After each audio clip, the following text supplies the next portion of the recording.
This is Optimal Living Daily, episode 2356, Why We Need to Fail More Deeply, Not Widely, by Terry Toe of talktoterry.co.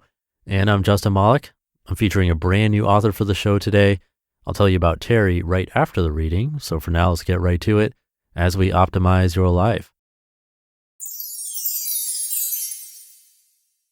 Why We Need to Fail More Deeply, Not Widely, by Terry Toe of talktoterry.co.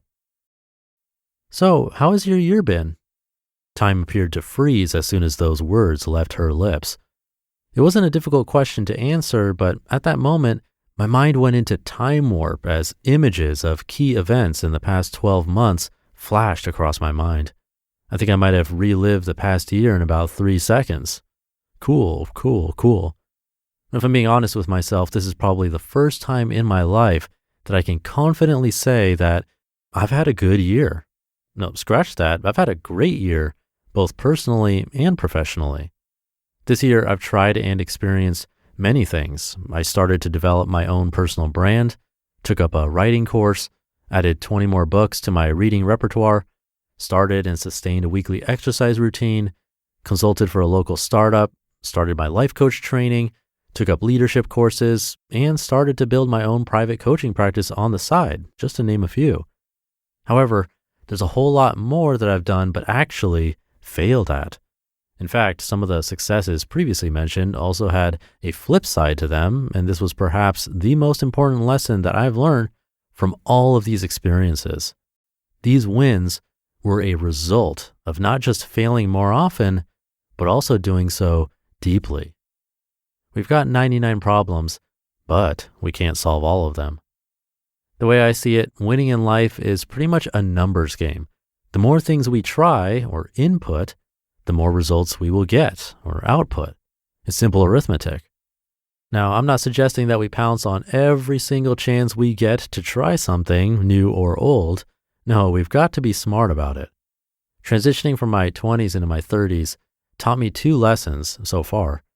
Firstly, we only have limited time, energy, and physical and mental capacity to actually work on things in our lives. Jay-Z wasn't kidding when he said we've got 99 problems to deal with. Maybe more, maybe less, but you get the idea. And this brings me to my second lesson. We need to choose our battles wisely. We have to focus our limited resources on personal projects, like how a magnifying glass focuses the sun's rays into a single spot. Scattered efforts make little progress, so it'll be better for us to focus instead if we want to make meaningful progress.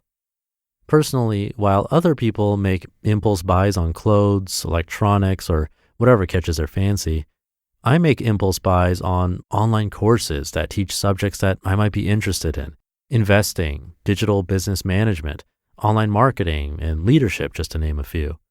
So earlier in the year, I signed up for 4 online courses. However, I still had a couple of courses left over from the previous years. So long story short, while I spent a considerable amount of time going through parts of the courses, I didn't complete them and hence wasn't able to fully apply them into my life since the learning was incomplete. It wasn't until I decided that this has to stop and I should see a course through to its completion did I start to see changes in my life. When I doubled down on a particular topic, I could appreciate it in its entirety, and that led to results. Don't change course when we fail the first time. Quote, failure is the opportunity to begin again, only more intelligently. Henry Ford. Another takeaway from my experience in the past year was that I was too flaky. The problem many of us run into when we're trying to achieve something is that when we fail, we turn around and move on to the next thing. Here's why this does not serve us at all. When we're too eager to switch courses when the going gets tough, we deprive ourselves of the opportunity to reflect on what truly went wrong and what steps we can take to achieve better outcomes when we try again. Now, if we choose to stay the course, we get to test our assumptions and hypotheses again and see what works. It's like how Thomas Edison made 1,000 unsuccessful attempts at inventing the light bulb. If he hadn't persisted, we'll probably still be living in the dark ages today, literally. You might not know this, but I've changed the tagline on the homepage of this website at least 20 times now. And this is totally fine because I'm still in the process of discovering who my ideal coaching clients are so that I can best serve them to the best of my ability. Eventually, things will work out. And not only that, our wisdom is now so much more robust because we also now know what doesn't. Treat each failure on the way to achieving the goal as a necessary stepping stone in the journey. Stay focused, stay the course. Failing forward, hard and fast, to greater success. Going into the new year, I'm making a promise to myself that when I do fail, I will do so more deeply instead of widely. Hopefully this would translate to more wins along the way.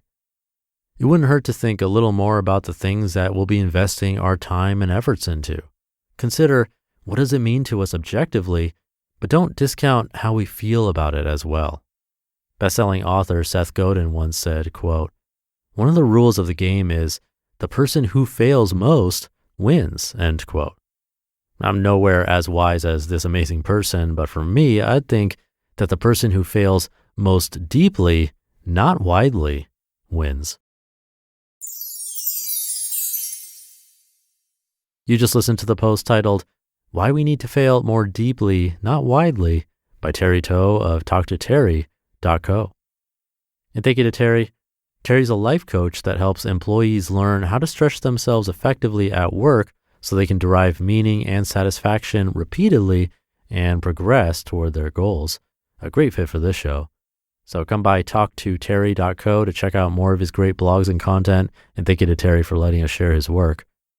This one today is definitely true for my own experience. I was just talking to the co-founder of these podcasts about this the other day.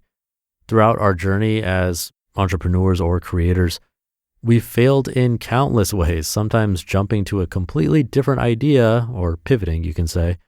And while some of those ideas look completely different on the surface, they were actually related to our experience along the way. We started in the world of mobile app development, and then moved to Instagram influencing for the most part, and then to podcasts. And those sound pretty unrelatable, but if you heard the journey, it'd make complete sense of how we landed where we are today. And it definitely was through a ton of trial and error. Unsuccessful attempts are still always a learning experience, and as long as we're learning, we're growing, and definitely deeper along the way. So keep up the learning. Thank you for being here, and I'll see you tomorrow, where your optimal life awaits.